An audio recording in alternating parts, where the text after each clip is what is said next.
A chef sharpens their knife before cutting. A runner stretches before a race. And a guitarist warms up before playing.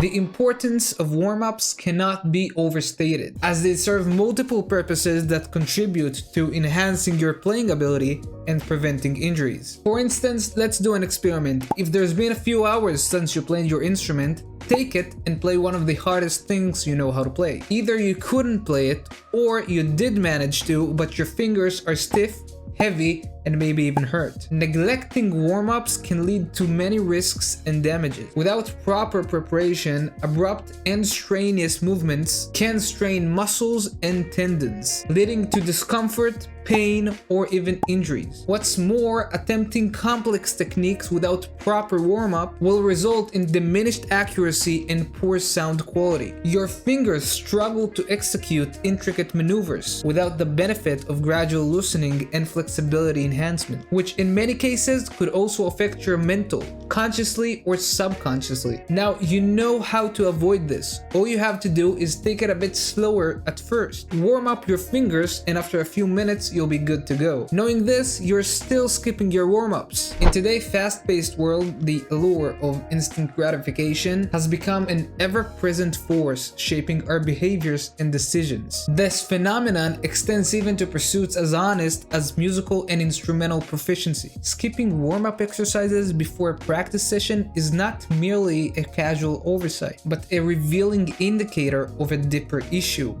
lack of self-discipline. This deficiency, in turn, casts a shadow of doubt over the prospect of achieving mastery over a musical instrument. Warm-up exercises, often perceived as a simple task at first, are key in preparing your body and mind for the challenges of a rigorous practice. However, opting to skip warm-ups and diving headfirst into playing complex pieces or attempting flashy techniques underscores a preference for immediate rewards over a sustained growth, a preference for shortcuts over the disciplined, patient approach necessary for significant progress. It's no coincidence that you can find warm-up exercises from almost every great guitar player. Self-discipline is the cornerstone of any endeavor requiring mastery, including musical and/or instrumental proficiency. It's the unwavering commitment to a structured routine, the ability to delay instant satisfaction for long-term excellence, and the acknowledgement that the journey to mastery is paved with gradual, deliberate steps. Becoming proficient in any instrument is a many-sided venture, demanding dedication, perseverance, and also the investment of time. It is the embodiment of saying Rome wasn't built in a day. Skipping warm-ups, a seemingly meaningless act, raises questions about the individual's readiness for the investment of effort and time. So, knowing this, how do we create the perfect warm-up for each and every individual? How do we make sure that we want to play it rather than need to play it? Well, here's the secret. A warm-up doesn't need to be purely focused on preparing your fingers for the upcoming session, even though that's the main goal of it. The warm-up can also include different arpeggios, scales, shapes that you want to know and learn. But we're jumping ahead of things. Let's take it a step at a time. No matter what technique you're currently working on and trying to polish, there are some rules that you must apply to your warm-up routine in order to achieve maximum results. 1. The warm-up should include all your fingers. 2. The warm-up should not be high in difficulty. 3. The warm-up's intensity should gradually increase up to a certain level. This can be achieved by either increasing the tempo or incorporating harder warm-up exercises. So let's see some basic exercises that are great for this part. So the first warm-up we're gonna see is the classic 1, 2, 3, 4 that we all know, but we're giving it a little twist and adding a backing track to it. All tab and backing tracks in different BPM can be found in my Patreon.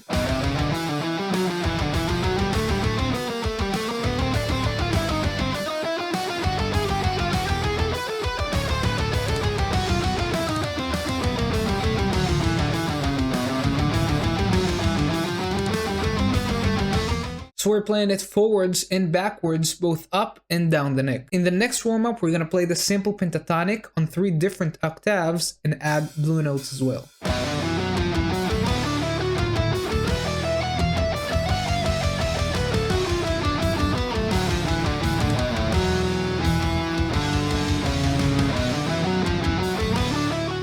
Great, for the last warm-up, we're gonna play simple arpeggios.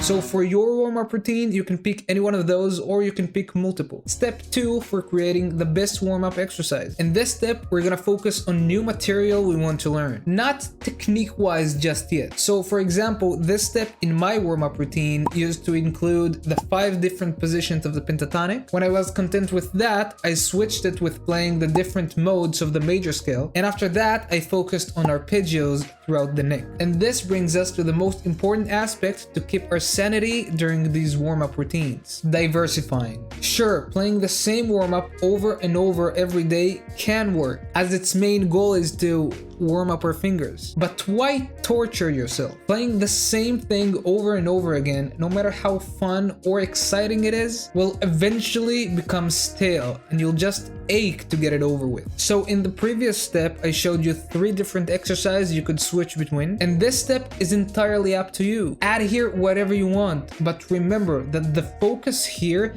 is not to improve your technique, but to use this warm-up window to learn new material at the same time. If you want a more structured approach, you can follow what I used to do. Start with the positions of the pentatonic, move over to the major modes, and then go over arpeggios throughout the neck, which we have a video on that. Step 3.